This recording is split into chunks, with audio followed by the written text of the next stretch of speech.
Good morning, everyone. Digit placing related civil service PYQ 2026 கேட்ட question பார்க்கலாம். Question read பண்ணிக்கோங்க. How many times does 5 appeared in all 2-digit positive integers கேக்குறாங்க. அதாவது நம்ம 2-digit நம்பர்ல 5 எத்தனை டைம் அப்பியர் ஆயிருக்குன்றது தான் கொஸ்டின். How many times நல்லா தெளிவா பார்த்துக்கோங்க. இங்க how many times எத்தனை டைம் அப்பியர் ஆயிருக்குன்னு பார்க்க போறோம். சரி ஓகேங்களா? 2-digit நம்பர்ஸ் என்னன்னு சொல்லலாம்? 2-digit numbers equal to 10 to 99. 10 ல இருந்து up to 99 வரையும் இருக்கிற வேல்யூஸ் தான் நமக்கு இருக்கும். சரி ஓகே, இதுல 5 அப்பியர் ஆன நம்பர்ஸ் பார்க்கலாம். 5 அப்பியர் ஆனதால நமக்கு என்னவா இருக்கலாம்?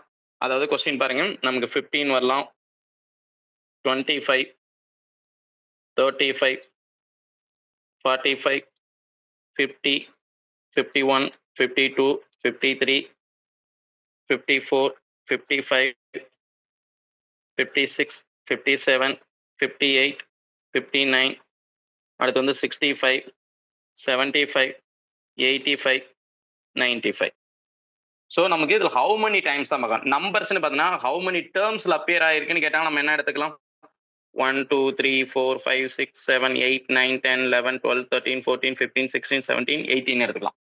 Okay, numbers how many numbers appeared by, okay, how many நம்பர்ஸில் அப்பியர் பை 5ன்னு கேட்டால் நமக்கு 18 வந்துடும். ஆனால் ஹவு மெனி டைம்ஸ்னு கேட்டிருக்காங்க. ஸோ இப்போ எத்தனை டைம் அப்பியர் ஆயிருக்குன்னு பார்க்கலாமா? ஸோ அப்போ எத்தனை டைம்னு பார்த்தீங்கன்னா நமக்கு என்ன வரலாம் பாருங்க. 1 டைம், 2, 3, 4, 5, 6, 7, 8, 9, 10, 11, 12, 13, 14, 15, 16, ஓகேங்களா, 17, 18, 19. அப்போ 19 டைம்ஸ் 5 அப்பியர்டு. அப்போ நமக்கு ஆன்சர் எப்படி சொல்லலாம்? இதில் பொறுத்த வரைக்கும் 19 டைம்ஸ்னு சொல்லலாம்.